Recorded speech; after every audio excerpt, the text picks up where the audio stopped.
Hello and welcome to the channel. I hope you're doing very well.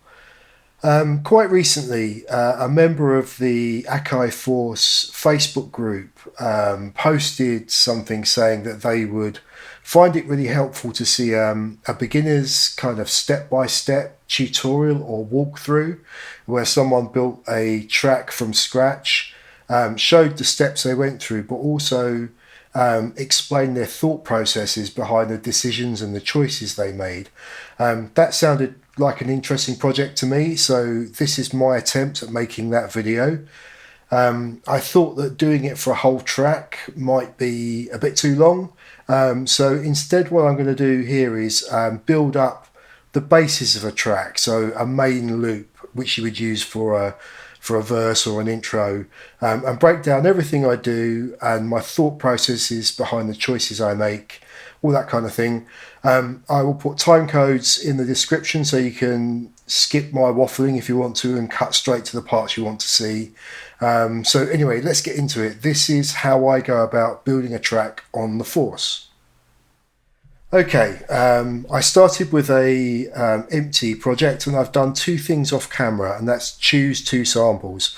The only reason I did that off camera so you didn't have to sit and watch me auditioning loads of different sounds. So I've chosen a drum loop and a vocal sample. The only reason I chose these two samples is because I like the way they sounded. There was no other thought process behind that. So I have them loaded onto two drum tracks on one single pad. So this is what the drum track sounds like, the drum loop sounds like. And this is the vocal sample. Like a drug, you're my drug. Now, I normally start this way with samples, a couple of samples to get me going. I always start with a drum sample first because this gives you one important piece of information which you use going forward, and that is the tempo of your track or of your project. Now, if we look at this drum sample here, which we can look at by hitting menu and then going to sample edit, we can see that this sample is a 120 BPM sample. So the first thing I'm going to do is hold down the tap tempo button and change the project tempo down to 120. So now that sample matches exactly the tempo of our project. So essentially we could just use that as a loop now. We could press play and it would work perfectly as a drum beat. However, I'm not going to do that, and the reason I'm not going to do that is by using it as a loop, we can't put any variation into the drum track. We only ever get this one loop. We can't change it at all. So instead what I'm going to do is chop that loop up so I can sort of play it as a drum program or a drum kit, which then allows me to create variations as the track builds. So to do that, we're going to press menu and go to sample edit again. And because this sample is at 120 BPM, which is our project sample, our project tempo, it's actually quite easy to chop this using the built-in regions function, because the sample is already on the beat, the Force will put the regions in places that we want them to be. So if we go into pad mode by pressing this button here, we can see these pads represent the regions that Force has created.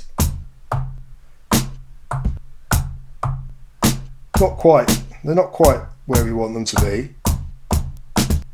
But if we take this down from 16 to 8, suddenly we get this.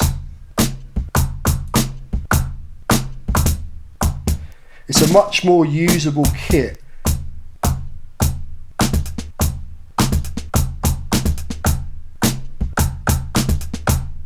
Already there we can see that there's a groove, or there's something we can do with that which will sound interesting. So I'm quite happy with that. We're not going to make a masterpiece here. This is just for demo purposes. So now we've got these slices where we want them to be. We need to turn this into a kit. And we do this by pressing Shift and we see Convert come up. So we're going to hit Convert. New drum track using slices. We want that, that's right. But I'm just going to tab down here and use pad parameters instead of non-destructive slices.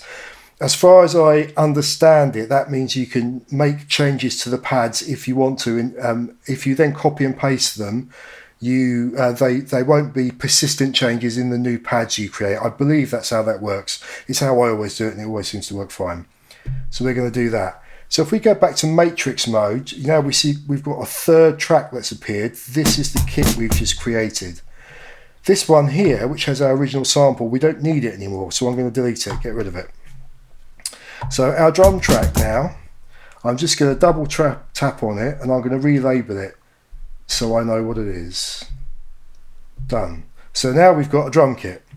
So let's go back and look at the vocal sample. Like a drug. Now, just like the drum loop gave us a piece of important information, which was the project tempo, this sample gives us some more information that we need to know. So if we click on the sample to examine it again, we now know the key we're working in, which is C minor. Now, with both this sample and the drum sample, we could have changed the tempo. We could have used warping or pitch correction or time stretching. As this is a beginner's tutorial, I'm not going to do that. Keep it simple. So just like we did with the drum loop, I'm going to chop this vocal sample up. The reason being, I don't want it to just run as a loop. I want to be able to trigger these words. Like a drug.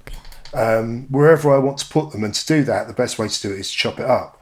So this won't work, the threshold method that we use for the drum loop won't work as well with this sample because it's not as on the beat as that drum sample was. So instead I'm going to use the manual or the lazy chop, some people call it, where you basically trigger the sample, then you hit the pads as the playhead moves along where you want the chops to be. You can then adjust those as you see fit.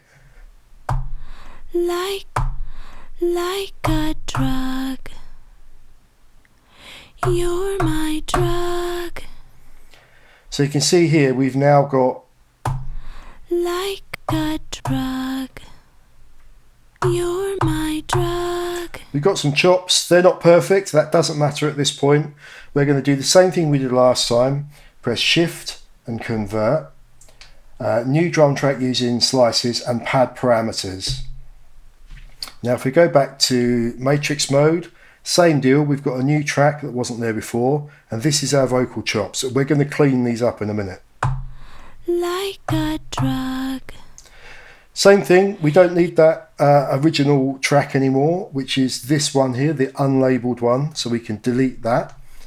And we're going to rename this Vox Chop, so we know what's on it. So at this point, we've now got a drum kit to play with, and we've got some vocal chops. Okay, to clean these sample chops up, the first thing we need to do is select the vocal chop track. Then we hit Menu and Sample Edit. And we want to make sure pad is selected, not trim, because that lets us change the individual pad slices. Now, by default, Force maps the Q-Link controllers to track volume. But if we hit knobs and hold it down, and then press screen, we'll see that the Q-links now match the controls that are being shown on the screen, so we can use these to edit our start and end points. So let's do this one first. We obviously don't want that bit at the beginning. That's pretty good. We've got a little tail left that we don't want there, so let's bring that in. Pretty perfect. Move on to the next one. Again, we're going to move the start point in a little bit. And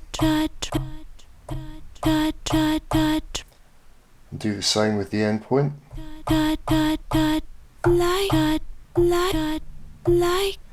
I'm going to do the rest of these. This is a really simple process. I'll do the rest of these off camera just so you don't have to sit and watch me twiddling knobs.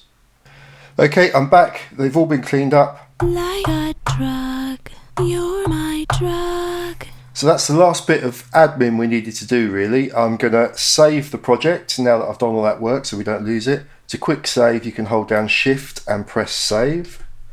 And now we can get on with actually making some music. So first thing I'm going to do is just create a simple drum beat, just so I've got something to work to. I can then think about where my bass parts and the vox or the vocal chops need to go to build a sort of a foundation groove. Now, when we chop this drum kit up, because we used 8 regions rather than 16, it means that each of these pads, instead of having just a single one shot on it, it's actually got a little phrase. And this means that you can put a groove together without being a particularly good finger drummer, because I'm a rubbish finger drummer, because you don't have to move quite so fast. So I've had a little play around with this while I was off camera and came up with something like this.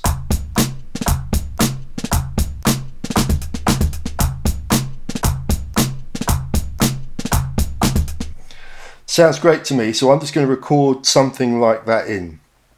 So the first thing I'm going to do is on this track, the drum track, I'm going to double tap to create a clip. Now I've got fixed clip setting switched on at 4 bars. I'm also going to turn the metronome on while I'm recording. So basically to record, we have record arm select. Under this track we see a little warning light that tells you you're recording. If we press recording to clip and play, we get a little count in. Now you'll see here, this is the thing that tripped me up at when I first started using Force. Nothing's happening. It's because we haven't told the clip to play. You'll also notice that we've got no metronome, so to switch that on we're going to go to Shift Metronome. Let ourselves get ready, and then when we come around to the start of the bar we'll have a go.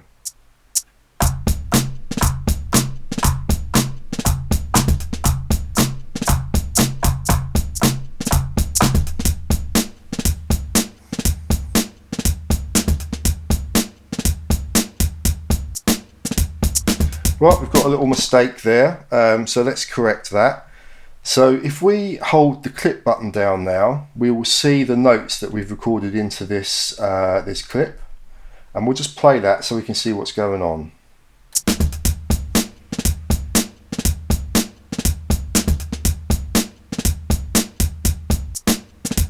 Okay, so 2 things immediately obvious. This note here needs to move, and this one needs to move to the beginning of the measure. So to do that we're going to go to Grid, press Select, just tap so that nothing is selected, and we're going to drag and just select this first note here.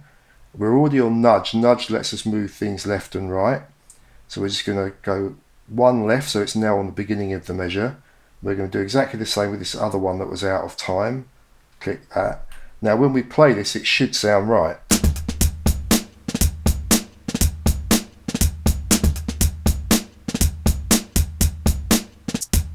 Nope, missed one. This one needs to be moved as well. My timing was bad.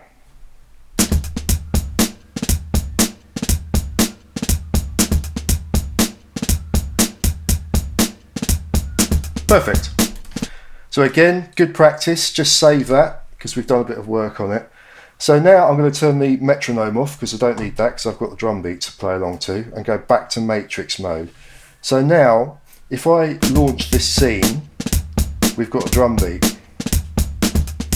We can now have a look at adding something to this to give us a bit of a groove. In fact, I'm going to turn these drums down a little bit. So I'm going to click Mixer and just bring them down a touch. There we go. So back to matrix mode. In note mode, I've selected the vocal chops. So what I'm going to do now is listen for something in this drum beat, a little bit of space to put something in. That downbeat there sounds to me like it needs something in it. Drug, something in there.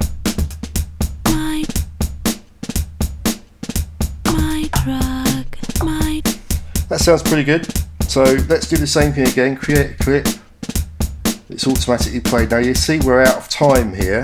We want these both to be running at the same time. So to do that, just press launch and it will automatically sync them back up.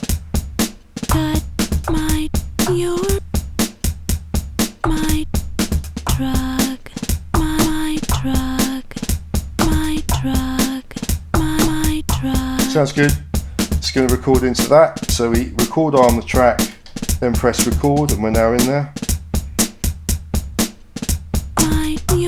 Oh, no, that was a mistake. Undo. If you press undo, it will just undo the last thing you recorded. My truck, my truck, my truck, my truck, my truck. So we've got that vocal in there now. We can now stop record arm. My truck, my truck.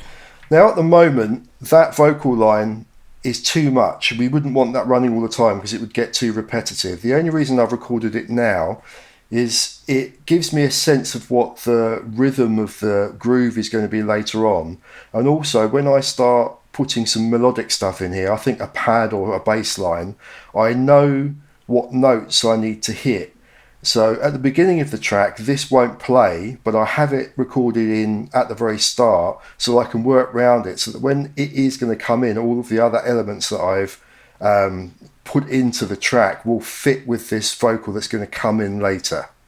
Okay, we're ready to add some melodic content into this track now. Not very interesting to watch someone scroll through hundreds of presets, so off camera I've picked 3 sounds and I'm going to explain to you why I've picked those 3 patches or those 3 presets. So we've got here a bass, chords and a pluck, which will make sense in a minute.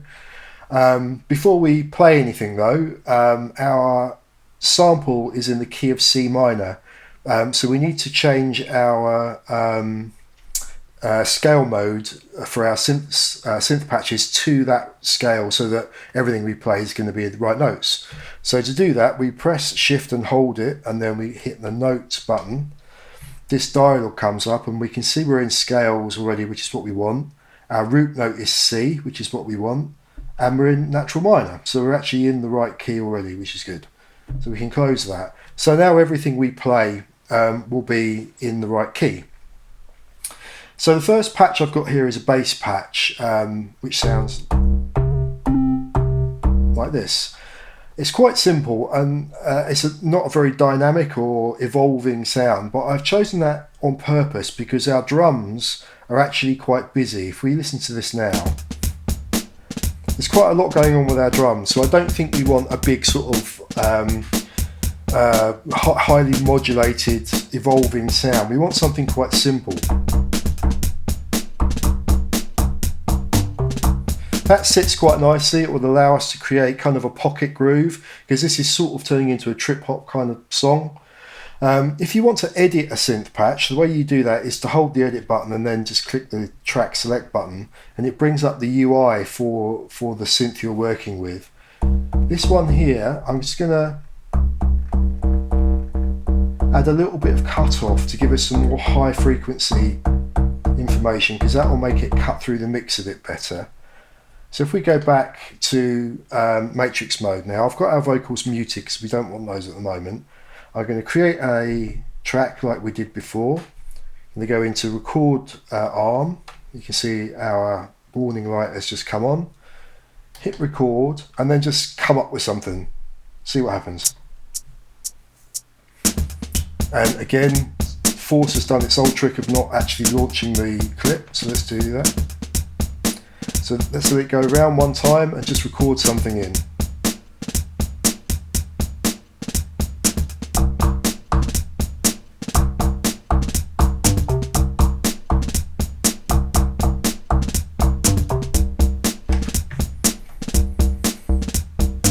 That sounds right. It's not going to win any awards, but this is just a demo. So if we now bring our, we unmute our vocals, we can see how that works together. Sounds okay, our levels are a bit out. Let's bring the vocal down a bit. And the drums down, sorry, the bass down a little bit. So we've got the beginnings of a little groove there now. Let's just save that. So if we just listen to that for a second and see what it needs. We've got quite a bit of space there. So after the bass has played one little loop, there's a gap and we need to put something in it. And that's where our chords are going to come in. So for this sound, I've chosen something that's quite high frequency because we've got a lot of low frequency information with the drums and the bass. The vocals are sitting in the mid, so we want something that's going to be a little bit higher in the mix. So let's just play this and see what we can come up with.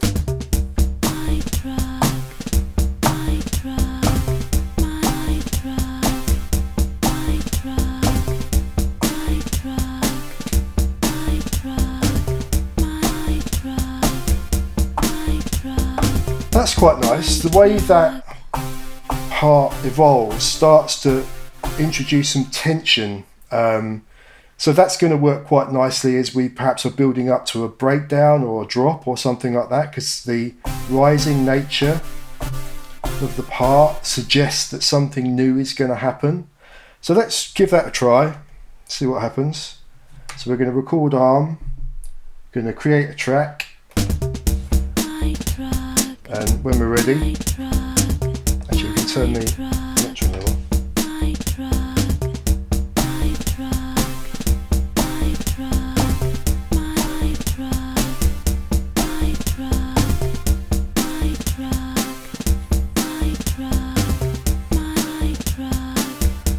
Let's bring the level of that up a little bit.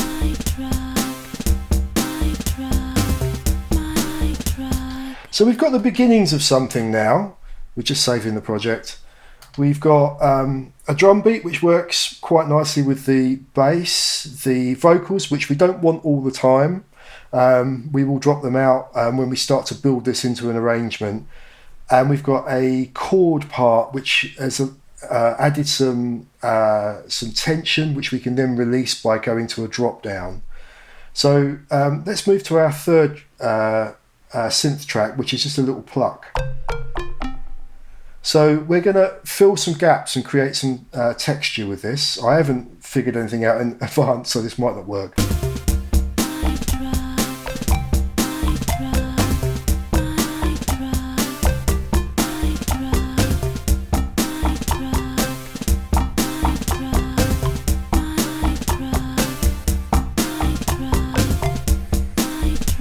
Sounds quite nice. Let's do the same again.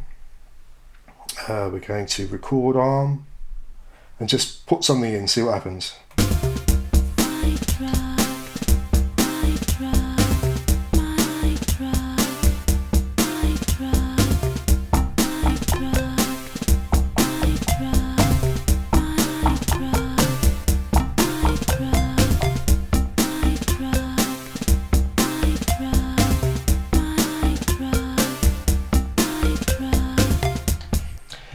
Not very happy with the way that is triggering. Doesn't sound quite right. So what we're going to do, I think, is we're going to solo that track so we can only hear that. Select it, and I think a delay will make that sound a bit better. So let's just whack a delay on it and edit the delay.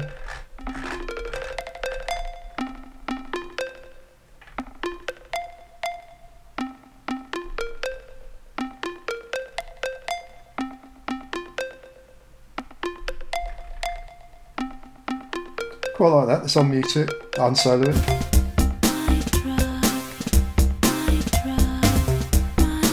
That's where I mix the volumes and bring the vocals up a little bit. So now we're going to select the vocal and we're going to go to pan and volume, which allows us to move the left and right positioning.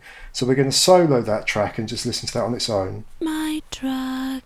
So My drug. we're in the track mixer at the moment. If we hit shift and mixer, it brings us to the pad mixer, Like where we can set the individual controls for the samples. My drug. So what we're going to do is go to pan volume My drug. My drug. and give these two samples some left and right pan so that they're sitting in at different sides of the mix. My drug. My drug. Go back to matrix view. So now we've basically got a groove here. This is something we can now perhaps turn into a development. So I'm just going to save our work here. So if this was a track that we were going to perform, we wouldn't want all of this stuff coming in at once. So we're going to go back to launch mode for this. So what I'm going to do is take our drum kit here and I'm going to copy this track. To copy an entire track and all of the information that's in it, you hold copy, you press the track you want to copy, and then you press an empty track, and it's now in there. So we're going to turn this new version, let's call it kit intro. We're going to do something with this. So we're going to start with this track as our intro, and on our original drum track, what I'm going to do is copy this pattern, which you do by, or this clip, by pressing copy, holding, and then pressing the slot you want to copy it to, and I'm going to delete the original one. So now that is coming in on our second scene. So this will sound exactly the same as it did, but on this track, this intro version of our drum kit, I'm going to add an effect to it. So we're on kit, we're on the right one, kit intro. I'm going to solo this track and we're going to add a filter to it to take all of the bass out of it. So we're going to go for air filter, and let's play that. We're going to edit our filter, and we're going to, first of all, we're going to turn this to a high pass because all we want is the high information, not any of the bass. High pass filter, then we're going to bring our cutoff down. That sounds pretty good. So now that we've moved our unfiltered drum pattern down to the second scene, we need to figure out what needs to join it and what needs to stay in the first scene. Obviously we want the bass to carry on with the drum kit, so we're going to copy that down. We do that in the same way by pressing and holding copy. I think we're going to want the chord still. Now I think, again, I haven't planned this in advance, so I don't know how this is going to sound. I think I'm going to move our pluck sound from the first scene to the second scene. So I'm going to copy it down to the second scene but delete it from the first one.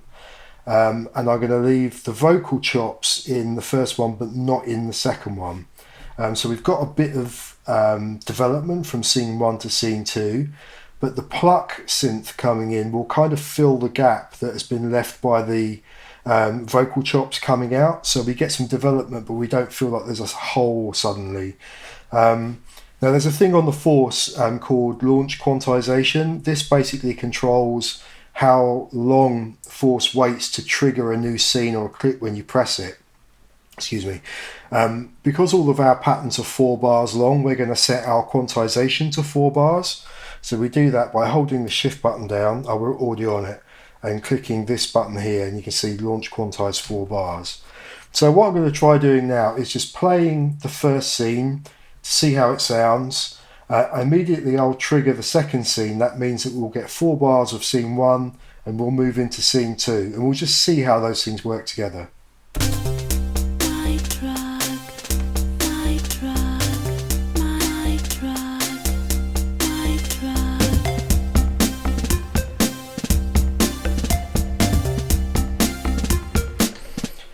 Sounds pretty nice. We've got a bit of development there. It's a bit empty and it obviously needs loads more elements. What I would probably do now is create a third scene where everything comes back in again. So let's just do that just so we can see how it sounds. So we want our kit in, we want our bass, our vocal chops to come back in. We're going to keep the bass, we're going to keep the chords, we're going to bring the pluck back in. We obviously don't want the intro kit anymore. So we've now got 3 scenes moving from sparse to a different version of sparse to everything in. Let's see how that sounds. My drug, my drug, my drug, my drug.